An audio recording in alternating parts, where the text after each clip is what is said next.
जय हिंद दोस्तों, स्वागत करता हूं मैं आपके अपने ऑनलाइन प्लेटफॉर्म मैथ मुखिया पर। आज हम लोग उत्तर प्रदेश पुलिस के लिए ये 21वां मॉक टेस्ट होगा। तो आइए स्टार्ट करते हैं आज के बेहतरीन प्रश्नों के साथ। मैंने सारे जितने भी मॉक टेस्ट कराए हैं, आप एक बार ज़रूर उसे हल कीजिए, क्योंकि आपके जो पेपर का पैटर्न होगा, जो मैं क्वेश्चन करा रहा हूँ, बिल्कुल यही पैटर्न होने वाला है। अगर आप चाहते हैं कि मेरा मैथ में अच्छा स्कोर हो, तो मेरी बातों का यकीन मानिए, एक बार आप जितना मॉक टेस्ट पढ़ा हुआ है उसको एक बार ज़रूर अटेम्प्ट कीजिए, ताकि आपको पता चले उसमें बहुत से बेहतर कंसेप्ट आपको सीखने को मिलेगा और आप पढ़े हुए रहेंगे तो बहुत चीज़ें आपका रिवाइज भी हो जाएगा। तो आइए स्टार्ट करते हैं आज के बेहतरीन प्रश्नों के साथ। तैयारी ज़बरदस्त कीजिए, क्योंकि छोटी छोटी कमियों को दूर करके ही हम सफलता के पास तक जा सकते हैं। तो आइए स्टार्ट करते हैं आज के बेहतरीन प्रश्न। पहला क्वेश्चन आपके मॉक टेस्ट का पहला क्वेश्चन इस शानदार प्रश्न है। बताइए क्वेश्चन क्या कह रहा है। पहला क्वेश्चन है, एक मिश्रण में दूध और पानी का अनुपात 3:7 है। यदि हम मिश्रण में 10 लीटर पानी मिलाते हैं तो इसका अनुपात 1:3 हो जाता है। तो दूध की प्रारंभिक मात्रा ज्ञात कीजिए। बेहद ही आसान क्वेश्चन, बनाने का प्रयास करेंगे बन जाएगा, ऐसा नहीं कि बहुत हार्ड है। तरीका क्या होगा बनाने का, ये जानना बहुत बड़ी चीज़ है। सबसे बेस्ट तरीका होगा रेशियो मेथड। तो रेशियो मेथड से ही हम बनाएंगे। क्वेश्चन क्या कह रहा है, एक मिश्रण में दूध और पानी का अनुपात दे दिया है 3:7। कहेंगे हाँ सर 3:7। ये मिल्क है, ये वाटर है। कहेंगे हाँ सर 10 लीटर क्या मिला रहा है, पानी मिला रहा है, तो 10 लीटर पानी मिला देता है, तब अनुपात हो जाता है 1:3 हो जाता है। कहेंगे हाँ सर यहाँ तक श्योर है। अब क्वेश्चन में कह रहा है कि प्रारंभ में ये दूध की मात्रा बताइए कितना है। तो पहला मेथड होगा कि पहला प्रारंभ में दूध की मात्रा का अनुपात है 3, तो 3 का मल्टीपल ही हमारा आंसर आएगा। तो आइए पहले चेक करते हैं क्या 3 का कोई मल्टीपल है, क्योंकि प्रारंभ में दूध की मात्रा पूछा है तो दूध 3 है, 3 का मल्टीपल देख लेते हैं। कहेंगे 3 का multiple sir option number A में ही मिल गया। 15 इस क्वेश्चन का सही जवाब होगा, क्योंकि और 3 से कटने वाला कोई ऑप्शन है ही नहीं। तो एक तो तरीका ये हुआ कि देखिए टिक लगाइए आगे बढ़िए। लेकिन पेपर में कभी कभार होता है कि ये रिक्स बहुत बच्चे नहीं लेते हैं, लेकिन आप श्योर हो 100% नहीं यही आंसर होगा तो आप दे भी सकते हैं, क्योंकि मेथड गलत नहीं, बेस्ट तरीका होता है, आपका समय बचता है। अब क्या होता है, पहले तरीका से तो 15 आंसर आ गया, लेकिन डिटेल सोल्यूशन क्या है आइए उसे देख लेते हैं। आप बताइए मिश्रण में 3:7 की रेशियो में दूध पानी था, हमने सिर्फ मिश्रण में पानी मिलाया, दूध के साथ कोई छेड़छाड़ नहीं किया। तो सोच के देखिए, अगर 3 लीटर मान के चलिए दूध है और 7 लीटर पानी है, उसमें मैंने और उसमें 10 लीटर जैसे पानी मिला दिया, तो जो पहले 3 लीटर दूध था आज भी 3 ही लीटर दूध रहेगा। यानी दूध की मात्रा में ना हम कमी किए ना वृद्धि किए, तो जो पहले दूध था आज भी वही दूध रहेगा। तो कह सकते हैं कि सर मिल्क और वाटर यानी दूध पानी का अनुपात 3:7 था। हमने 7 लीटर मिलाया, 10 लीटर मिलाया पानी, तो यहाँ पे अनुपात 1:3 हो गया। यहाँ पर भी दूध का अनुपात 3 होना चाहिए, क्योंकि दूध के साथ कोई छेड़छाड़ नहीं किया जा रहा है। तो इसको 3 बनाने के लिए इधर 3 से हम गुणा कर देंगे। 3 से गुणा करेंगे तो जो हमारा नया रेशियो बनेगा वो क्या बनेगा, तो ये तो सेम रहेगा 3:7। 3 एक कम 3 हो जाएगा, 3 का गुणा करेंगे 3 3 के 9। देखिए मिल्क और वाटर का रेशियो, पहले भी दूध 3 था आज भी दूध 3 है। कहेंगे ठीक है, लेकिन पानी न डाला गया तो देखिए 7 से 9 हो गया, रेशियो कितना बढ़ा 2। यानी अनुपात में 2 बढ़ता ही कर रहा, नहीं 10 लीटर मिलाए हैं, 2 रेशियो का मान 10, तो 1 रेशियो का मान बोलिए, तो कहेंगे 1 रेशियो का मान 5 है। प्रारंभ में दूध की मात्रा पूछा है तो प्रारंभ में ई है, तो 1 रेशियो का मान 5 है, तो 3 रेशियो का मान 5 का गुणा कर देंगे, 5 3 15 लीटर, यानी 15 लीटर प्रारंभ में दूध था।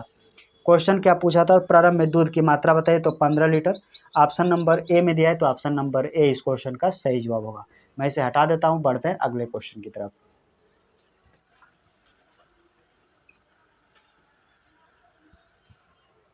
जो आपका उत्तर प्रदेश पुलिस का जो स्टैंडर्ड होगा, सारे मैंने पीवाई की क्वेश्चन ही करा रहा हूँ, ताकि समय कम है, पीछे के बहुत से ऐसे प्रश्न पीवाई की क्वेश्चन के माध्यम से आपका कंसेप्ट मजबूत हो जाए, इसीलिए मैं पीवाई की क्वेश्चन कराता हूँ, ताकि ऐसे क्वेश्चनों पे आपकी कमांड बढ़िया बना रहेगा। तो यकीन मानिए पेपर हाल में सबसे अच्छा स्कोर मैथ के अंदर आप ही का होगा। जैसे अगला क्वेश्चन क्या कह रहा है, एक गिलास में दूध और पानी को 3:5 के अनुपात में मिलाया जाता है और दूसरे गिलास में उन्हें 6:1 के अनुपात में मिलाया जाता है। दोनों गिलासों की सामग्री को एक साथ किस अनुपात में मिलाया जाना चाहिए ताकि नए मिश्रण में दूध और पानी 1:1 के अनुपात में हो जाए। आपसे बता दूं कि ये मिश्रण के अंदर इतना चर्चित टाइप है कि इसे अलग अलग मेथड से लोग बताते हैं, लेकिन मेरा मानना है कि इसे जब दो अलग अलग चीज़ें मिलाकर तीसरी चीज़ें तैयार हो जाती है तो वहाँ पे एलिगेशन लगता है। तो ये एलिगेशन मेथड से बनाएंगे, बिल्कुल आसान से बना लेंगे। दूध और पानी का अनुपात देखिए दिया है क्वेश्चन में, गिलास में दूध और पानी का पहला अनुपात कितना है, तो कहेंगे सर 3:5। पहला 3:5 है, दूसरा कितना है, तो दूसरा 6:1, 6:1 है।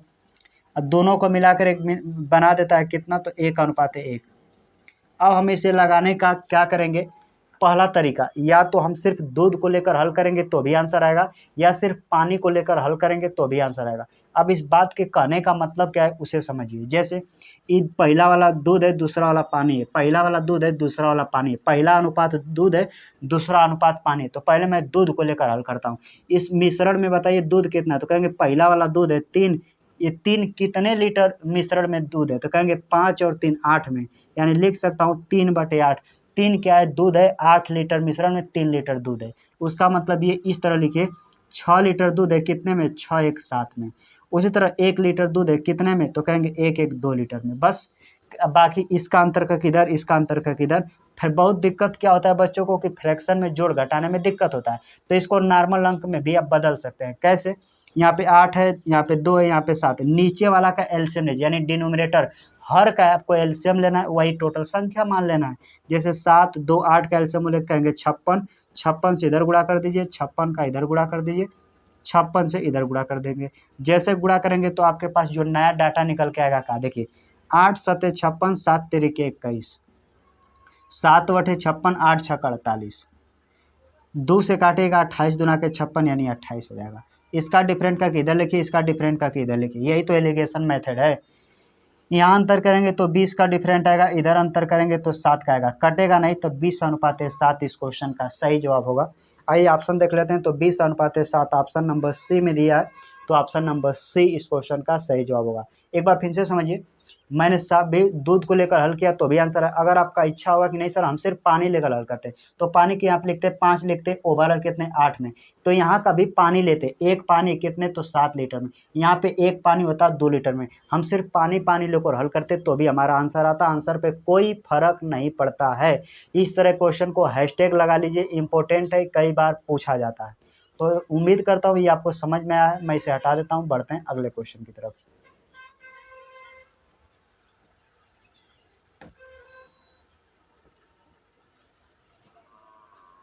अगला क्वेश्चन क्या कह रहा है, स्थान X से Y तक यात्रा करने के लिए किसी कार का औसत चाल 45 किलोमीटर प्रति घंटा है। स्थान Y से X तक वापस यात्रा करने के लिए इसकी औसत चाल 55 किलोमीटर प्रति घंटा है। पूरी यात्रा के लिए कार की औसत चाल, देखिए X और Y की फिक्स दूरी हो और इस चाल से या 45 आया 55, कुल दूरी का औसत पूछे तो औसत चाल का फार्मूला होता है, लिख सकते हैं, फार्मूला होता है 2xy अपन x प्लस वाई, बीच में कुछ नहीं तो इंटू का चिन्ह होता है, इंटू मतलब गुणा। क्वेश्चन में क्या कह रहा है, कितने की स्पीड से जाता है, कितने से आता है, तो 45 की स्पीड से 45 की स्पीड से जाता है, 55 की स्पीड से आता है। तो दो फार्मूला से 45 की स्पीड से गया, 55 की स्पीड से गया, क्योंकि एक बार जाता है एक बार आता है तो विपरीत में चालू जोड़ दिया जाता है।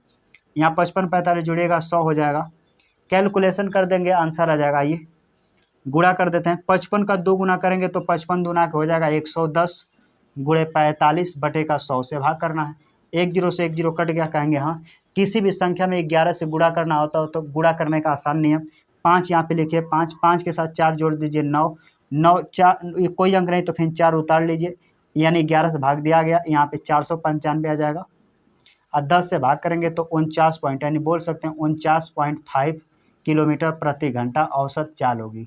कभी कभार पेपर में क्या होता है कि हमें स्मार्ट कैलकुलेशन भी नहीं आता है तो भी हम क्वेश्चन में आगे फंस जाते हैं। अगर मैं यहाँ पे कैलकुलेशन करता तो सोचिए ये चीज़ें धीरे धीरे जटिल होती चली जाती, इसीलिए मैंने देखा कि 55 का 2 गुना किया 110, यहाँ नीचे पहले से 100 है, एक जीरो से एक जीरो, आप 11 का किसी भी संख्या के साथ गुणा करना आसान होता है। यहाँ पे 5 लिखे, 5 के साथ 4 जोड़े 9, 4 के बाद कोई अंक नहीं तो उतार ले, यानी 495। 10 से भागना है, दाएं तरफ से एक स्थान पे पॉइंट लगा दिया, यानी 49.5, 49.5 बोल सकता हूँ। तो 49.5 किलोमीटर प्रति घंटा औसत चाल होगी। ऑप्शन देखिएगा तो ऑप्शन नंबर सी में दिया है, तो ऑप्शन नंबर सी इस क्वेश्चन का सही जवाब होगा। मैं इसे हटा देता हूँ, बढ़ते हैं अगले क्वेश्चन की तरफ।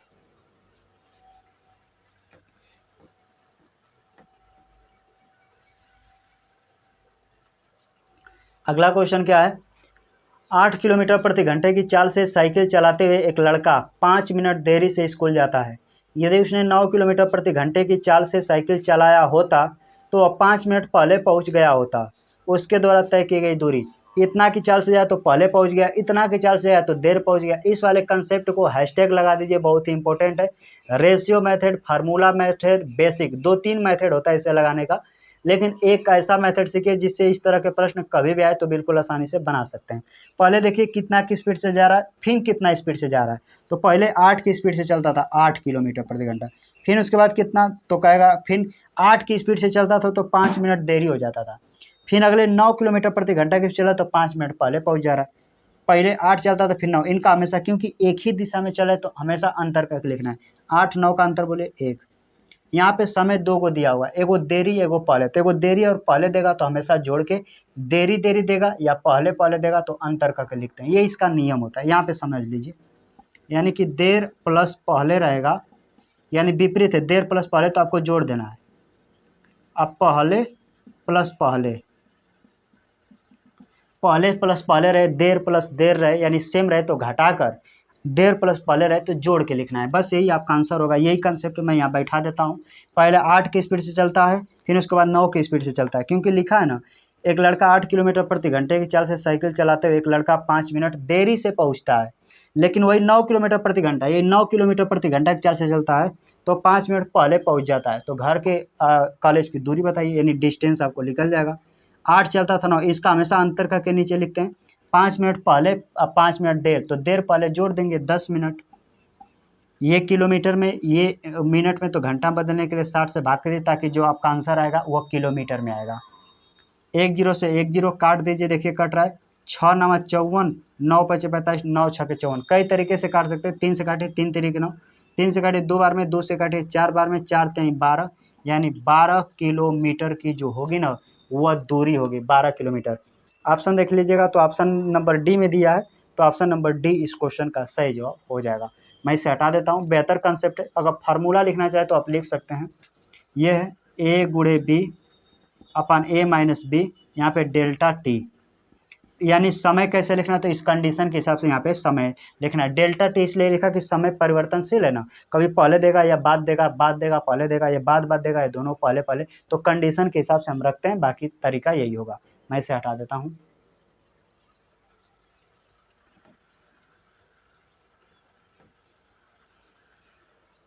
अगला क्वेश्चन क्या कह रहा है, 36 किलोमीटर प्रति घंटे की गति से चलती हुई 100 मीटर लंबी एक ट्रेन एक पुल को पार करने में 25 सेकंड लेती है। पुल की लंबाई ज्ञात कीजिए।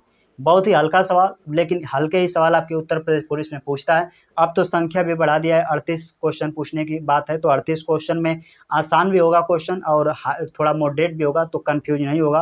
अगर छोटी छोटी प्रश्नों को बढ़िया तरीके से कर लेते हैं तो यकीन मानिए बड़े प्रश्नों को भी आप आसानी से बना पाएंगे।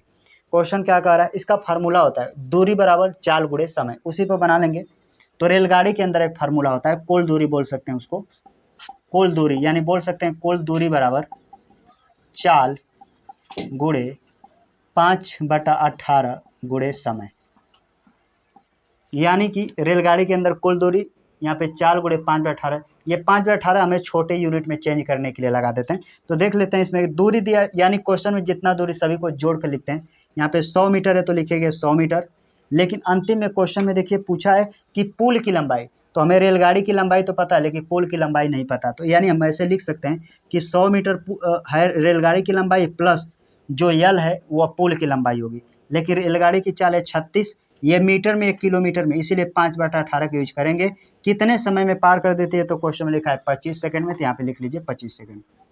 बाकी कैलकुलेशन कर देंगे, आपका आंसर आ जाएगा। ये कर लेते हैं, 18 से काटिए, 18 दूना के 36, 2 पचे 10, 25 दामे 250, यानी कि कह सकते हैं कि 100 प्लस यल बराबर 250। यहाँ पे क्या रखें कि जोड़ें कि 250, तो यल को ले जाकर माइनस कर दीजिए, तो यल का मान आ जाएगा 150, यानी जो पुल की लंबाई रही होगी वो 150 मीटर रही होगी। ऑप्शन आइए मैच करा लें। ऑप्शन देखिएगा तो ऑप्शन नंबर बी में दिया है, तो ऑप्शन नंबर बी इस क्वेश्चन का सही जवाब हो जाएगा। तो यकीन मानिए इस तरह के प्रश्न आप इस तरह से लगाएंगे तो सारे प्रश्न बन जाएंगे। मैं इसे हटा देता हूँ।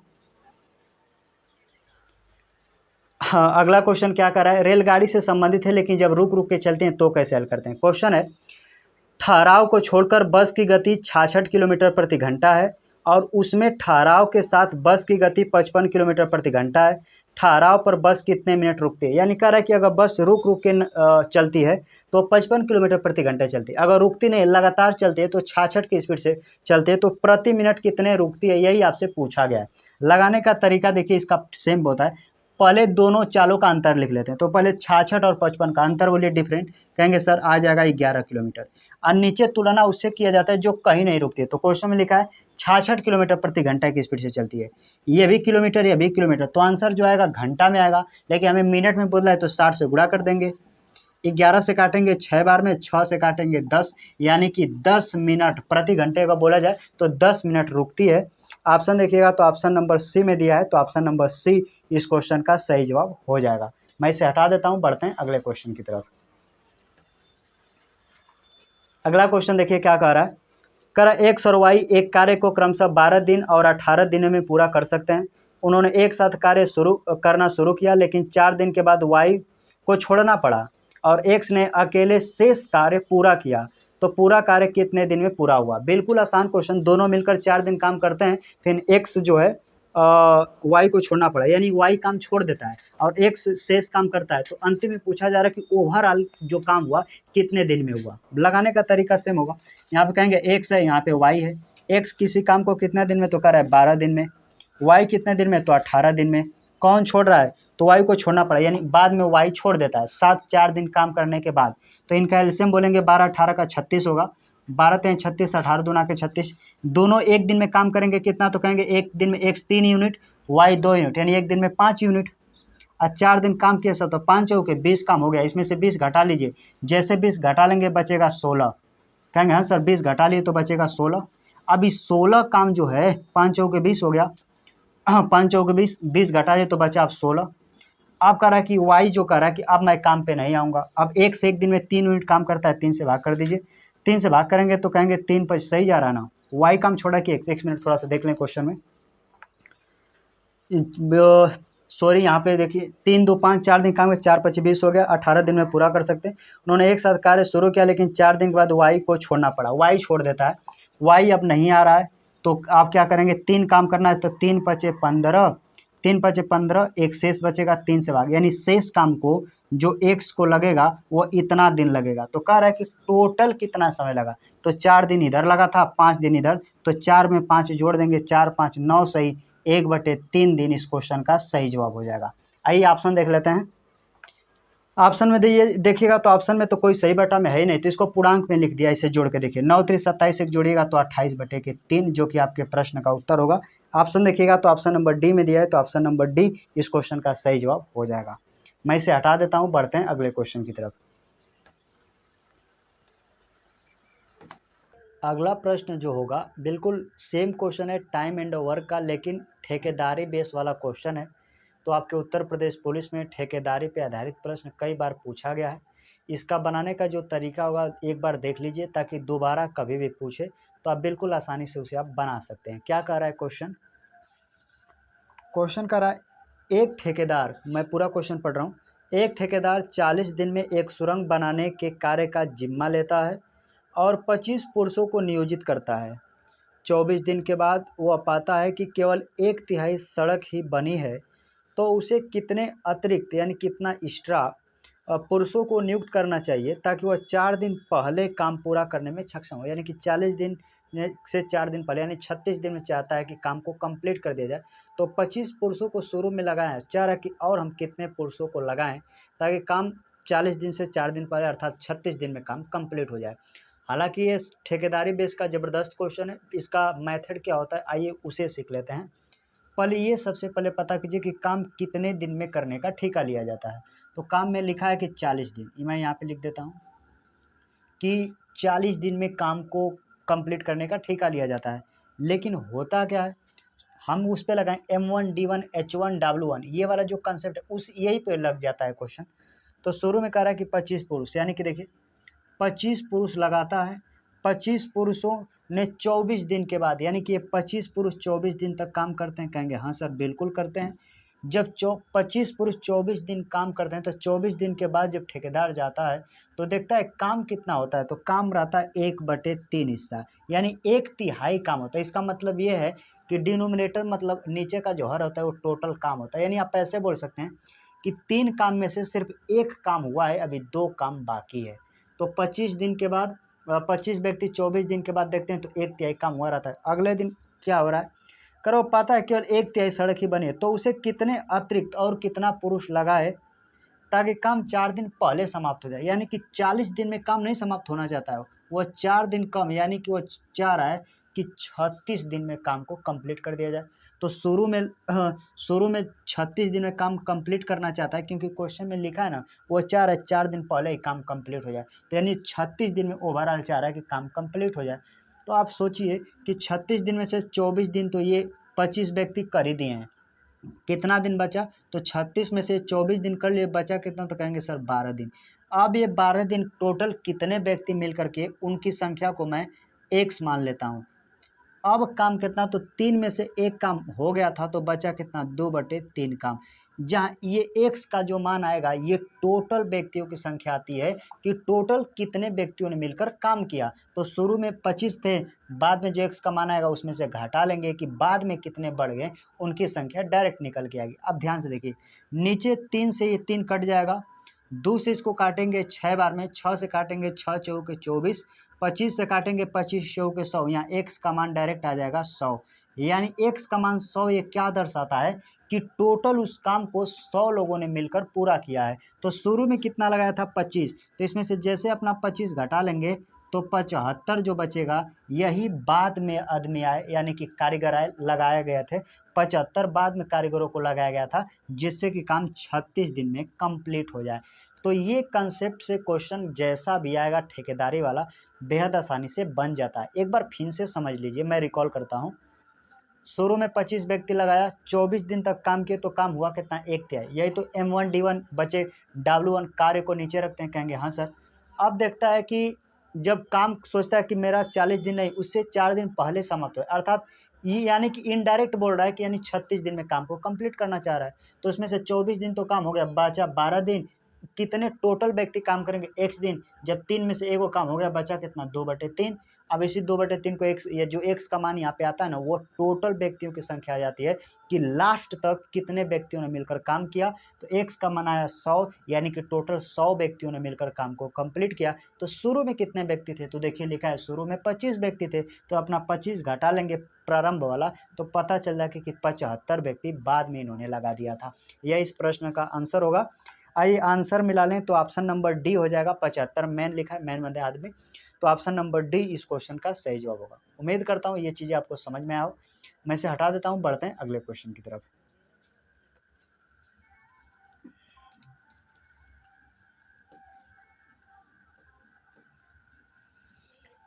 अगला क्वेश्चन क्या कह रहा है, कह रहा कि यदि 72 लड़के 280 मीटर लंबी दीवार को 21 दिन में पूरा कर सकते हैं, तो कितने लड़के 200 मीटर लंबी समान दीवार बनाने में 18 दिन लगेंगे। बिल्कुल आसान क्वेश्चन है। इसको M1D1H1/W1 यानी जो कार्य होता है उस पर लगाइए, बिल्कुल बन जाते हैं। तो कितना, 72 लड़के, कह रहा है 72 लड़के, यानी कितने, 72 लड़के 280 मीटर। देखिए M1D1H1, ये मैं फार्मूला लिख देता हूँ, M1D1H1/W1, यही तरीका होगा M2D2H2/W2। इसके लिखने का तरीका मतलब ये है कि आदमी दिन घंटा, ऊपर आदमी दिन घंटा के सिवाय कोई भी जानकारी देगा तो हमेशा उसके नीचे डिनोमिनेटर हर में लिखना होता है। जैसे आदमी दिन घंटा के सिवाय कहेगा 4 मीटर लंबा है, 3 मीटर चौड़ा है, ऊंचाई लंबाई चौड़ाई सभी को नीचे रखना है, यानी W1 के या W2 में कार्य में उसे जोड़ा जाता है। सेम इसी प्रोसेस से लगाइए, आंसर आ जाएगा। कह रहे 72 लड़के 280 मीटर, तो 72 लड़के, मैं थोड़ा साफ से लिख देता हूँ, 72 लड़के 280 मीटर, क्योंकि लंबाई चौड़ाई ऊंचाई जितना देगा नीचे लिखते हैं। 72 लड़के 280 मीटर लंबी दीवार को 21 दिन में बना सकते हैं, 21 दिन में बना सकते हैं, पूरा कर सकते हैं। तो कह रहा है कितने लड़के 200 मीटर, कितने लड़के जो हैं 200 मीटर, कितने लड़के, यानी M2 का मान पता करना है, कितने लड़के समान दीवार बनाने में 18 दिन लगेंगे। वही दीवार को बनाने में 18 दिन बनाएंगे, कितने, M2 का मान पूछा है, कैलकुलेशन ये आंसर आ जाएगा। आइए काट देते हैं। देखिए जो कटता है बराबर रहता है तो नीचे से नीचे कटता है, नीचे से ऊपर, ऊपर से नीचे, तिरछा गुणा होता है। ये मेथड आप जानते होंगे। आइए कैलकुलेशन कर लिया जाए। 1 0 से काट दीजिए, 1 0, 4 से काटेंगे, 4 5 20, 4 से काटेगा 4 7 28, 7 से काटेगा 7 3 21, और कटेगा क्या, कटेगा बिल्कुल 18 से काट दीजिए, 18 चौके 72, 3 चौके 12, 12 पचे 60, 3 चौके 12, 12 पचे 60, यानी M2 का मान आ जाएगा 60, यानी कि 60 लड़के लगेंगे तो काम जो है 18 दिन में समाप्त हो जाएगा। तो 60 बॉय। ऑप्शन देखिएगा तो ऑप्शन नंबर डी में दिया है, तो ऑप्शन नंबर डी इस क्वेश्चन का सही जवाब हो जाएगा। सारे सारे पी वाई क्वेश्चन ही हैं, तो पी वाई क्यू क्वेश्चन आप लगाएंगे बेहतर तरीके से। अगर कंसेप्ट आपका क्लियर है तो यकीन मानिए मैथ के अंदर अच्छा स्कोर आपका होने वाला है। मैं इसे हटा देता हूँ, बढ़ते हैं अगले क्वेश्चन की तरफ।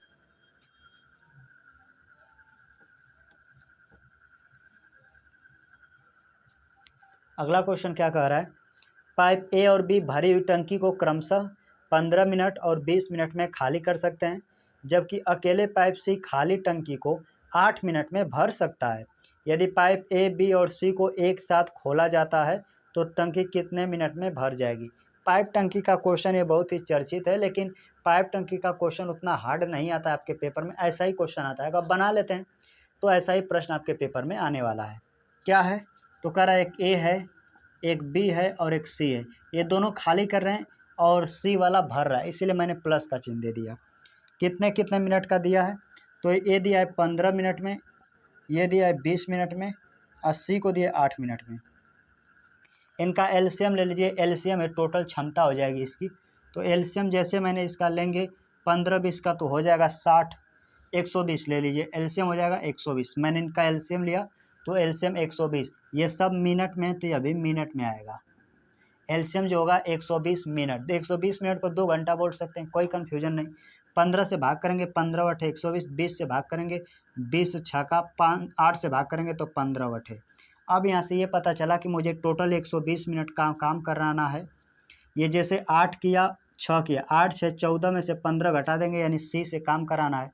यानी सी से काम कराने का मतलब है कि जैसे दोनों सी 15 लीटर पानी भर रहा है तो ए भी 14 लीटर खाली कर दे रहे हैं। तो 1 मिनट में एक्चुअली काम कितना हुआ, तो 8 6 14 में से 15 में से 14 घटा देंगे 1, यही यानी कि टोटल सी जो है मिलकर काम करेंगे सब, तो 1 से 120 में भाग करेंगे तो 120 मिनट आ जाएगा।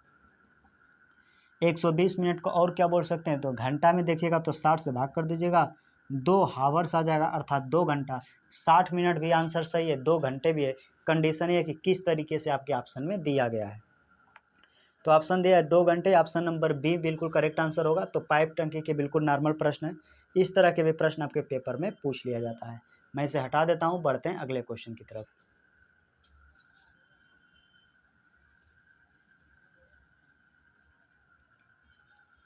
अगला क्वेश्चन क्या कह रहा है, यदि किसी यदि किसी वर्ग की भुजा में 5% की वृद्धि की जाती है तो उसके परिमाप में कितने % की वृद्धि हुई। उसकी भुजा में 5% की वृद्धि किया जाता है। भुजा को मैं ए मान लेता हूँ, या ऐसे समझे भुजा को 5% की वृद्धि करता है, तो उसकी कह रहा है किसमें, परिमाप में कितनी वृद्धि होगी, परिमाप में।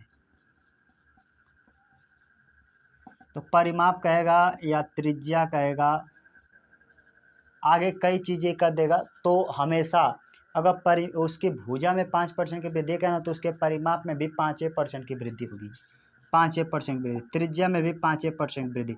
केवल क्षेत्रफल में आप जाइएगा तो क्षेत्रफल में 2 टाइम्स निकालते हैं, यानी 5 का निकालिएगा 2 टाइम तो 10.25 बनेगा, वो आगे की बात है।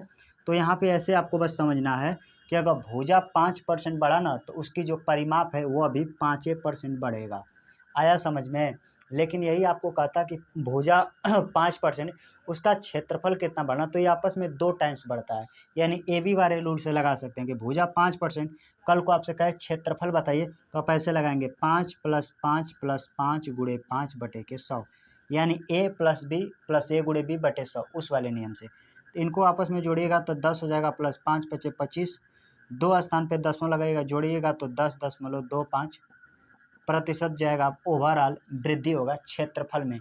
क्षेत्रफल कहेगा तो इस तरह निकालना है, सिर्फ परिधि कहे, परिमाप कहे अब भुजा देकर कोई वृद्धि कल को कहे कि 10% भुजा में वृद्धि करते हैं, उसके परिमाप बताइए तो 10% की वृद्धि होगी। उम्मीद करता हूँ मेरी बातें आपको समझ में आया होगा। मैं इसे हटा देता हूँ, बढ़ते हैं अगले क्वेश्चन की तरफ।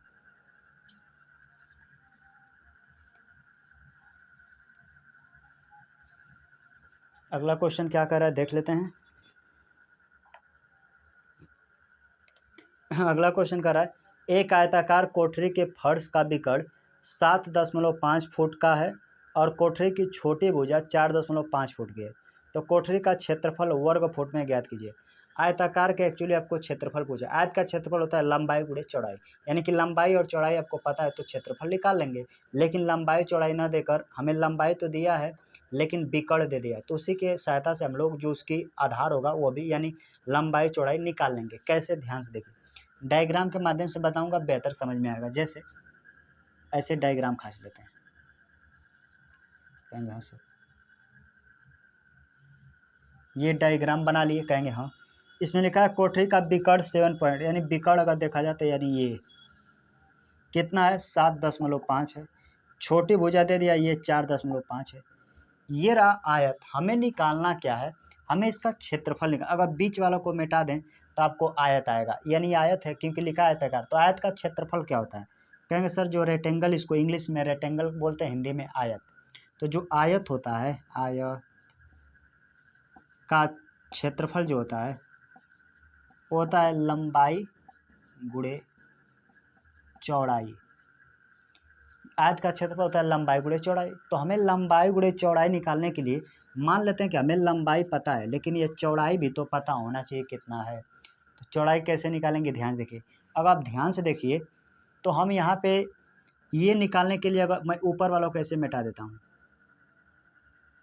ऊपर वालों को मैं जैसे मिटा देता हूँ आपको त्रिभुज नजर आ, आपको देखिए राइट एंगल त्रिभुज नजर आएगा। अगर मैं इसको 90 डिग्री बना दूंगा तो आपको लगेगा राइट एंगल त्रिभुज है। राइट एंगल त्रिभुज मतलब समकोण त्रिभुज है। क्या नजर आ रहा है, समकोण त्रिभुज। सबसे बड़ी भुजा विकर्ण है, क्या इसकी हम नहीं निकाल सकते? थोड़ा नीचे से मैं इसे हटा दे रहा हूँ।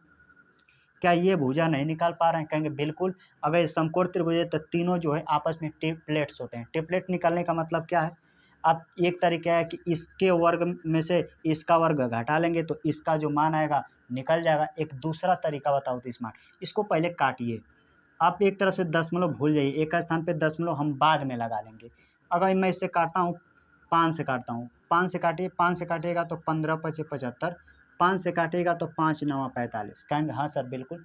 फिर काट दिए, 3 से काटिए, 3 पचे 15, 3 से काटिए, 3 तिरिके 9। अगर 5 के वर्ग में से 3 का वर्ग घटाएंगे तो 5 पचे 25 में से 9 घटाएंगे आएगा 16। 16 कितने का होता है, यानी कि 4 का। यानी कि 3 5 4 एक आपस में ट्रिपलेट्स होते हैं। हमें ये चीज़ें पता चल गया। अब ये बताइए 5 का क गुना था 75, तो कहेंगे 5 का सर 15 गुना था।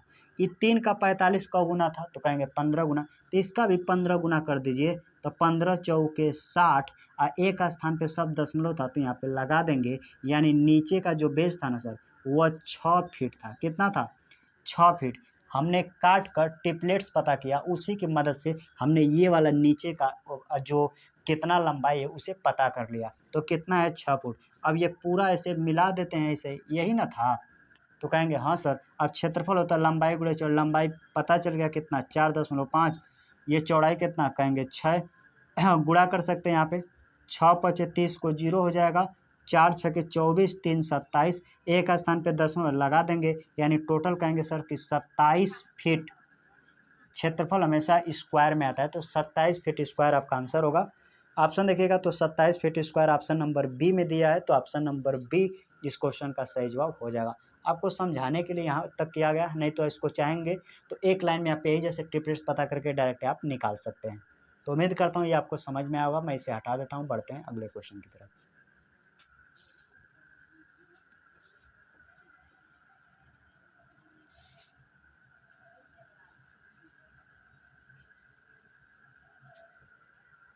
अगला क्वेश्चन क्या कर रहा है, 8 मीटर आधार और 10 मीटर ऊंचाई वाले त्रिभुज का क्षेत्रफल क्या होगा। जब भी त्रिभुज के अंदर ऊंचाई दे देगा तो कौन सा फार्मूला लगता है, 1/2 आधार गुणे ऊंचाई। ये त्रिभुज के अंदर एकदम पूरा रट लीजिए जाइएगा, कई बार पूछ लेता है। तो ऊंचाई दिया है तो तुरंत जानेगा, त्रिभुज के अंदर ऊंचाई देगा तो कौन फार्मूला, तो कहेंगे त्रिभुज का क्षेत्रफल निकालना है, अर्थात एरिया त्रिभुज का। मैं यहाँ पे त्रिभुज भी बना देता हूँ। त्रिभुज का एरिया निकालना हो तो 1/2 आधार गुणे ऊंचाई, आधार गुणे ऊंचाई। कहेंगे कब ये फार्मूला लगता है, जब त्रिभुज के अंदर ऊंचाई दे देता है। तो देखिए क्वेश्चन में दे दिया है 8 मीटर आधार है, 1/2 रहेगा, आधार दिया 8 और ऊंचाई कितना दिया 16 मीटर, तो लिख लीजिए 16।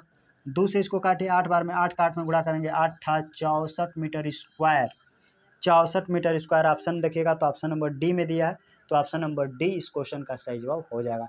आपके उत्तर प्रदेश पुलिस के अंदर इतने नॉर्मल भी प्रश्न पूछे गए हैं, लेकिन आपको बता दूं कि इन सब चीज़ की बेसिक नॉलेज न होने की वजह से बच्चे इन्हें भी पेपर में छोड़ के आते हैं। लेकिन आप वादा कीजिए कि इस तरह के प्रश्न अब दोबारा पेपर में आएगा तो आप नहीं छोड़ेंगे।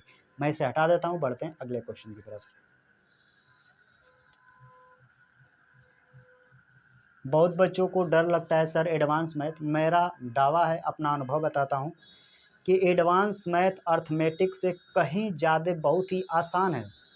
उसके अंदर कई प्रॉपर्टीज होती हैं, अगर उनको आप जान लेते हैं तो आपको लगेगा कि सबसे आसान तो एडवांस ही मैथ है, बस इसकी वैल्यू रखिए आंसर, इसकी वैल्यू रखिए आंसर, और कुछ है नहीं। जितना अर्थमेटिक्स में आपको सोचना रहता है कि चीज़ें कई बार इनको उनको देकर लाभ हानि बहुत सी ऐसी चीज़ें पूछी जाती हैं, हालांकि उसके अपेक्षा एडवांस मैथ बेहद ही आसान होता है। एक बार प्रयास तो कीजिए सीखने का, एक बार सीख जाइएगा एडवांस मैथ आपको यूल बना लेंगे। तो जितने एडवांस मैथ हैं बाकी आपके सोच के ऊपर है, आप किस तरीके से सोचते हैं। ना भी एडवांस है इसीलिए बहुत बच्चे पढ़ने से पहले इसको छोड़ देते हैं, लेकिन यकीन मानिए एक बार एडवांस पूरा कर लीजिए, बेहतर यहाँ से कभी भी क्वेश्चन आएगा तो बेहद आसानी से आप बना पाएंगे। अगला क्वेश्चन क्या है, अगला क्वेश्चन फिर एडवांसी से है लेकिन मेंसुरेशन से, क्योंकि आपके उत्तर प्रदेश पुलिस में जो सिलेबस है वो बस मेंसुरेशन ही एडवांस में रखा है और ज्योमेट्री ट्रिग्नोमेट्री बीजगणित ऐसा कुछ नहीं रखा है। तो इन सो आपको पूरा पढ़ना नहीं है, सिलेबस के हिसाब से सिर्फ मेंसुरेशन को पढ़ना है, बाकी अर्थमेटिक्स के पार्ट हैं। तो क्वेश्चन क्या है फिर, एक समांतर चतुर्भुज का आधार उसके ऊंचाई से 2 गुना है, यदि क्षेत्रफल 392 मीटर स्क्वायर है तो उसकी ऊंचाई क्या होगी। यहाँ पे बच्चों को अगर जानकारी नहीं तो क्वेश्चन गलत होगा। समांतर चतुर्भुज का क्षेत्रफल क्या होता है, मैं आपसे पूछूं, अगर आपको नहीं पता है तो क्वेश्चन नहीं बना पाएंगे, लेकिन अगर आपको पता है कि समांतर चतुर्भुज का क्षेत्रफल होता है आधार गुणे ऊंचाई, बस उसी पे क्वेश्चन बन जाएगा और कुछ है नहीं। तो याद रखिएगा जब हम आगे पढ़ेंगे मेंसुरेशन तो इन सब फार्मूलों को चर्चा करेंगे और इस तरह के तमाम प्रश्नों को प्रैक्टिस भी करेंगे ताकि बेहतर तरीके से कंसेप्ट क्लियर हो जाए।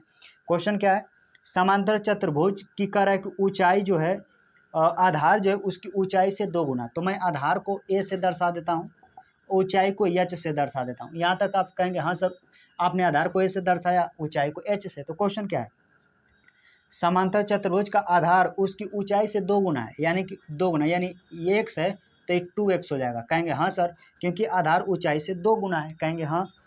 अगर यदि क्षेत्रफल 392 मीटर स्क्वायर, तो समांतर चतुर्भुज का क्षेत्रफल क्या होता है, तो समांतर चतुर्भुज का क्षेत्रफल होता है आधार गुणे ऊंचाई। ये समांतर चतुर्भुज जो ऐसे खींचते हैं ना ऐसे ऐसे होता है, तो समांतर चतुर्भुज मैं लिख सकता हूँ, या ऐसे समझिए क्षेत्रफल है समांतर चतुर्भुज का, ये समांतर चतुर्भुज का क्षेत्रफल होता है आधार गुणे ऊंचाई, इसी पे बन जाएगा। क्षेत्रफल देखिए कितना दिया है 92, आधार कितना है कहेंगे सर 2x, ऊंचाई कितना दिया x, और हमारे हिसाब से ये क्षेत्रफल बन रहा है और वो क्वेश्चन में क्षेत्रफल दिया है कितना, तो 392 दिया है। काट दीजिए, 2 से इसको काट देंगे, 2 1 कम 2, 2 9 18, 2 6 12, x का x में गुणा करेंगे, एक्स स्क्वायर बार 196, तो x का मान आ जाएगा कितना 14, क्योंकि 14 का ये वर्ग होता है 196। आगे पढ़ते हैं, क्वेश्चन पूछा क्या था, क्वेश्चन पूछा था तो उसकी ऊंचाई बताइए, हम x क्या माने थे उसकी ऊंचाई, तो x का मान ही है 14, यानी कि ये हो जाएगा ऊंचाई इसका 14। आधार पूछता तो उसका डबल था, यानी कि 14 दूना के 28, हमें हाइट पूछा था तो हो जाएगा 14 सेंटीमीटर। इस क्वेश्चन का सही जवाब होगा, ऑप्शन देखिएगा तो ऑप्शन नंबर 14 सी में दिया है, तो ऑप्शन नंबर सी इस क्वेश्चन का सही जवाब हो जाएगा। तो उम्मीद करता हूँ ये बात आपको समझ में आया होगा, मैं इसे हटा देता हूँ, बढ़ते हैं अगले क्वेश्चन की तरफ।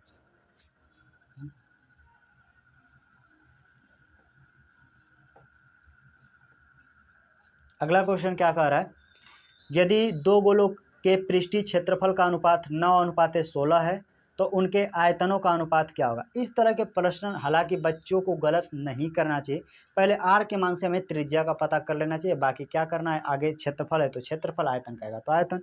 तो कह रहा है दो गोले का पृष्ठीय क्षेत्रफल का अनुपात 9:16 है। 9:16 पृष्ठीय क्षेत्रफल, क्षेत्रफल का मतलब होता है 2 टाइम्स यानी स्क्वायर। ये कितने का स्क्वायर है? 3 का। ये कितने का? 4 का। यहाँ से आर का मान निकल गया यानी त्रिज्या 3:4 थी।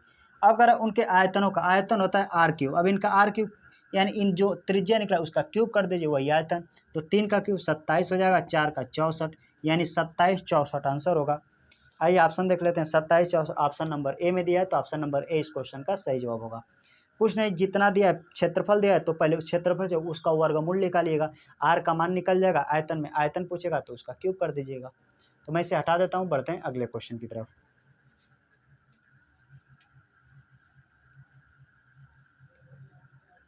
अगला क्वेश्चन क्या कर रहा है देख लेते हैं। कह रहा है कि समान आधार और ऊंचाई वाले शंकु, अर्धगोले और बेलन के आयतन का अनुपात ज्ञात कीजिए। एकदम सेम तरीके का क्वेश्चन डीपी पुलिस में पूछा गया था, अर्थात दिल्ली पुलिस में पूछा गया।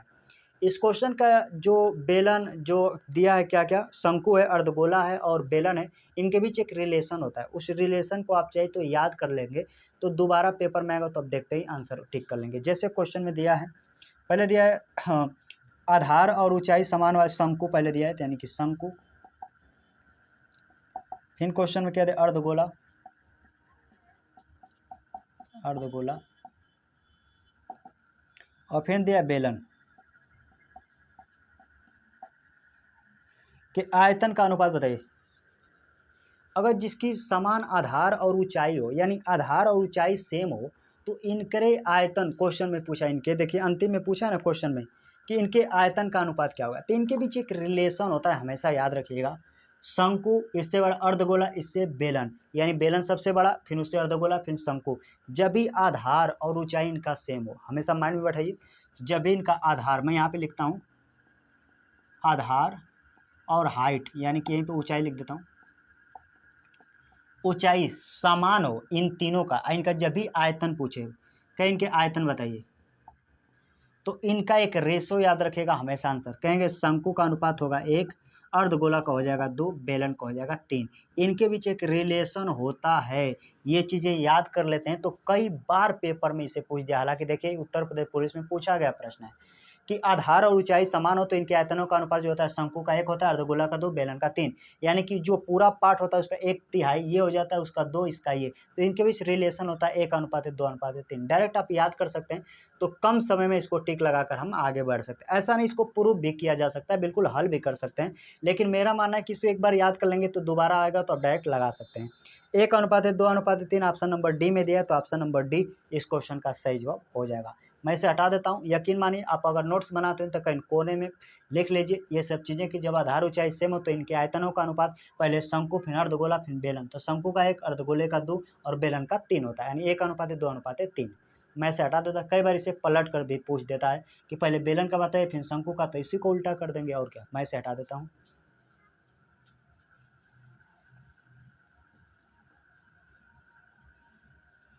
अगला क्वेश्चन क्या कर रहा है देख लेते हैं।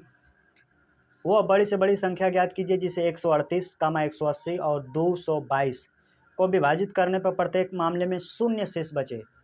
ये तो आसान है। बड़ी से बड़ी का तो क्या निकालते हैं? HCF निकालते हैं। आपको पता होगा, कहेंगे हाँ सर। 138 है, 180 है। इस तरह के प्रश्नों को हमेशा यकीन मानिए आप ऑप्शन से कीजिए। हालांकि आप HCF निकाल भी सकते हैं, लेकिन ऑप्शन से कीजिए। ऑप्शन में देखिए क्या क्या दिया है। तो पहला ऑप्शन दिया है 6, फिर दिया है 4, फिर दिया है 9, फिर दिया है 7। यानी कह रहा है वो बड़ी से बड़ी संख्या कहाँ होगी जिससे भाग दें तो प्रत्येक दशा में शून्य शेष बचे, अर्थात पूरी तरह से कट जाता है। अगर मैं 6 से इसको काटता हूँ तो ध्यान से देखिए, 6 से काटेंगे 6 दूनी वाला 18 कट जाएगा, 6 18, 6 से काटेंगे 6 18, 4 6 7 42 कट जाएगा, 6 से काटेंगे सब कट जाएगा। 4 से काटेंगे तो देखिए 4 5 20 2 22, 4 से नहीं कटेगा। 9 से काटेंगे 3 कटेगा, 8 3 11 9 से नहीं कटेगा। 7 से काटेंगे 180 ये नहीं करता है। तो ऑप्शन कौन हो जाएगा? 6। यानी कि चारों ऑप्शन में से मुझे वो ऑप्शन चाहिए था जो सभी को काट दे, कोई शेष ना बचे, यानी शून्य शेष बचे। तो ऑप्शन मिला 6, यानी इस क्वेश्चन का सही जवाब 6 हो जाएगा। ऑप्शन देखिएगा तो ऑप्शन नंबर ए में दिया है, तो ऑप्शन नंबर ए इस क्वेश्चन का सही जवाब होगा। मैं इसे हटा देता हूँ, बढ़ते हैं अगले क्वेश्चन की तरफ।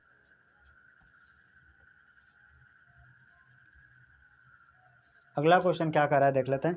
कर वह संख्या ज्ञात कीजिए जिसे 15:19 के अनुपात के पदों से घटाया जाना चाहिए ताकि उसे 3:4 के बराबर बनाया जा सकता है।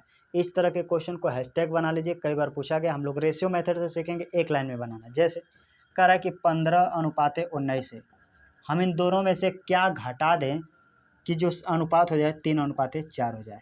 इस तरह के जब भी प्रश्न आए, अगर दोनों में से सेम संख्या घटाना है या सेम संख्या जोड़ना है तो रेशियो का अंतर हमेशा सेम कीजिएगा। जैसे 15 से 3 का अंतर देखिएगा तो 15 से 3 का अंतर कहेंगे सर 12 का अंतर है। यहाँ पे देखिएगा 19/4 का तो 15 का अंतर है। इन्हीं अंतर को सेम करना होता है, बस आपका आंसर आ जाएगा। अब अंतर सेम कैसे करेंगे तो अब उसका भी 2-3 मेथड है। अब पहला तरीका, इनके बीच अंतर बोलिए कितने का, कहेंगे 1 का, तो इधर पूरे में 1 से गुणा कर दीजिएगा।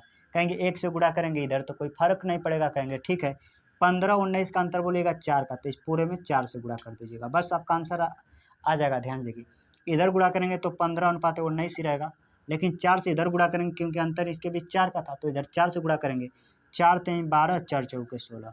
देखिए इनके बीच अंतर 3 का, इनके बीच अंतर भी 3 का, तो जो 3 का अंतर है वही आपका आंसर हो जाएगा 3। यानी प्रत्येक संख्या में से 3 घटाएंगे तो जो रेशियो मिलेगा वो 3:4 काटिएगा तो फिर वही आ जाएगा, तो 3:4 बन जाएगा। तो कौन सी संख्या घटाई जाए, तो संख्या है 3:4। सॉरी, वो आंसर जो कौन संख्या घटाई जाए तो आंसर होगा 3। रेशियो बराबर करेंगे, जो डिफरेंट आएगा वही आपका आंसर हो जाएगा। ऑप्शन देखिएगा तो ऑप्शन नंबर सी में दिया है, तो ऑप्शन नंबर सी इस क्वेश्चन का सही जवाब हो जाएगा। मैं इसे हटा देता हूँ, बढ़ते हैं अगले क्वेश्चन की तरफ।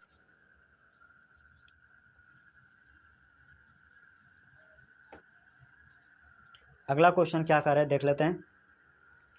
कह रहा है मनन एक व्यवसाय में 76,000 रुपये का निवेश किया। कुछ महीने के बाद विवेक 57,000 रुपये के साथ उसके साथ जुड़ गया। वर्ष के अंत में कुल लाभ उनके बीच 2:1 के अनुपात में विभाजित किया गया। विवेक कितने महीने बाद व्यवसाय से जुड़ा, यानी विवेक कितने महीने बाद जुड़ा ये पूछा। ये नहीं पूछा विवाह कितने महीने लगा रहा, कितने महीने बाद जुड़ा। ये देखिए दो तरीके से प्रश्न पूछता है, कितने महीने लगा रहा उसका आंसर अलग है, कितने महीने बाद आया इसका आंसर अलग है। तो इन दोनों को कंसेप्ट को समझ लीजिए ताकि दोबारा गलती ना कीजिएगा। तो पूंजी गुणे समय बराबर लाभ होता है, कहेंगे हाँ सर। तो पहले मनन को लिख देते, यम से मनन, भी से विवेक, कहेंगे हाँ सर यम से मनन है, भी से विवेक। मनन कितना लगाता है तो 76,000। ये टोटल 12 महीने के लिए लगाता है क्योंकि क्वेश्चन लिखा है 1 वर्ष के अंत में, तो 1 वर्ष में 12 महीना। विवेक कितना लगाता है 57,000, यही ना दिया था 57,000। कितने महीने के लिए, 1 महीने के लिए। तब इनके बीच लाभ को 2:1 के अनुपात में बांट लिया जाता है। अगर यहाँ समझ जाते हैं तो क्वेश्चन आसान। मनन 76,000 रुपये 12 महीने के लिए, लेकिन विवेक 57,000 रुपये लगा 1 महीने के लिए, यानी एक्स का जो मान आएगा वो लगेगा कि कितने महीने व्यापार में लगा रहा। इनका रेशियो ले लीजिए, 1 2 3 0 से काट लीजिए, 1 2 3 0, 19 3 57, 19 चौके 76, और भी कुछ चीज़ें कटता है तो काट लीजिए, नहीं तो गुणा कर दीजिए। इसको 4 दूना के इधर कुछ कट रहा है क्या, 3 से काट देंगे। 3 से काट भी सकते हैं, नहीं तो हम भिन्न में अब लिखना चाह रहे हैं, जैसे ऐसे लिख सकते हैं 4, इधर होगा 12, इधर होगा 3 एक्स, सॉरी कहीं मैंने गलत कर दिया क्या, 3/12, इसको एक्स में ऐसे लिख सकता हूँ, 3 गुणे एक्स है तो अब गुणा करके लिख सकते हैं। सॉरी मैं गलत कहाँ कर रहा हूँ यहाँ पे देखिए। अरे मैं इसको लिख सकता हूँ 12 चौके 48, यानी कि 12 चौके 48, यहाँ पे हो जाएगा 3x। अब ये पूरा को अनुपात को भाग में लिख सकते हैं, तो इसको भी ऐसे लिख सकते हैं 2/1। क्या इस बात से आप सहमत है मैंने कैसे लिखा, क्योंकि अनुपात एक तरफ से भाग होता है, इनके बीच रेशियो ले जो कटा तो कटा, नहीं तो मैं इसको भिन्न के रूप में लिख लिया। और जैसे भिन्न को इन दोनों को लिखा था, इन दोनों को भी भिन्न के रूप में लिखे। यहाँ से जो एक्स का मान आएगा वो बताएगा कितने महीने व्यापार में लगा रहा। आपसे पूछा क्या है कितने महीने बाद व्यापार, कितने महीने बाद आया, ये आपसे पूछा है। काट दीजिए, 3 से काट देंगे 16 3 48 हो जाएगा, कहेंगे हाँ सर। 2 से काट देंगे 8 बार में, यानी एक्स का मान डायरेक्ट है, एक्स का ऊपर वाला मान हो जाएगा, यानी 8 महीने। ये एक्स 8 महीने क्या बता रहा है, ये बता रहा है कि व्यापार में विवेक की पूंजी 8 महीने लगी रही। अगर 8 महीने व्यापार में लगी रही तो कितना महीने बाद आया, तो 1 साल का, 1 साल में लाभ हुआ, यानी 12 महीने में से 8 महीना घटा देंगे, कहेंगे सर 4 महीने बाद विवेक आया था, तो 4 महीने इस क्वेश्चन का सही जवाब होगा। आइए ऑप्शन देखेंगे तो ऑप्शन नंबर बी में दिया है, तो ऑप्शन नंबर बी इस क्वेश्चन का सही जवाब हो जाएगा। मैं इसे हटा देता हूं, बढ़ते हैं अगले क्वेश्चन की तरफ।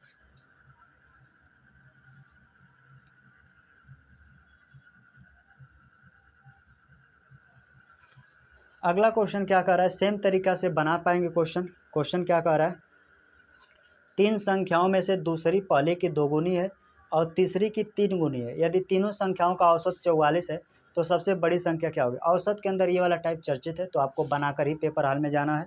तीन संख्याएं तो बना लीजिए। कहेंगे सर एक ए है, एक बी है, एक सी है। कह रहा है कि जो बी वाली यानी दूसरी संख्या है पहली संख्या की दोगुनी है, दूसरी संख्या पहले की दोगुनी और तीसरी की तीन गुनी, और तीसरी की ये जो है तीन गुनी है। यानी जो दूसरी है ना पहले की दोगुनी या तीसरी की तीन गुनी है। तो बी वाली को कोई ऐसी संख्या मानिए जो पहले की दोगुनी हो जाए सी की तीन गुनी। तो कहेंगे इसको मान लीजिए 6, तो इसका मान है इसका 2 गुना, तो 2 में भाग करेंगे तो हो जाएगा 3, और 2 में 3 से भाग करेंगे तो हो जाएगा 2। इसकी 3 गुनी इसकी 2 गुनी। कहेंगे हाँ सर। अब जोड़िएगा 6 3 9 2 11, इनका औसत दिया है 44, और 44 में तीन संख्याओं का औसत है 44 गुणे 3 करेंगे तो संख्याओं का योग मिल जाएगा, क्योंकि हमें औसत के अंदर योग पे संख्या को क्वेश्चन बनता है। तो तीनों संख्याओं का औसत कितना है, तो कहेंगे सर 44। ये 44 कितने संख्याओं का है, 1 2 3, तो 3 से गुणा कर देंगे। 44 गुणे 3 करेंगे तो क्या मिल जाएगा, योग मिल जाएगा। कहेंगे हाँ सर बिल्कुल। अब जोड़िए 6 3 9 2 11, हमारे हिसाब से 11 हो रहा है। 11 से काटिएगा 11 चौके 44, 4 3 12, यानी एक रेशियो का मान आ जाएगा 12। बहुत लोग को लगा अगर ई कैसे निकाल दिए, तो कन्फ्यूज ना होइए। 6 3 9 2 11, 11 से 44 को हटे 4 बार में, 4 3 12, यानी एक रेशियो का मान योग में आया 12। तो पूछा क्या है, सबसे बड़ी संख्या। तो रेशियो का जो अनुपात बड़ा वही संख्या भी बड़ी हो जाएगी। तो 6 का मान पूछा है, 12 का लिया के इसमें गुणा कर देंगे तो 12 6 72 हो जाएगा। 72 इस क्वेश्चन का सही जवाब होगा। ऑप्शन नंबर ए में दिया है, तो ऑप्शन नंबर ए इस क्वेश्चन का सही जवाब हो जाएगा। आइए आज का आखिरी प्रश्न देख लेते हैं, मैं इसे हटा देता हूँ।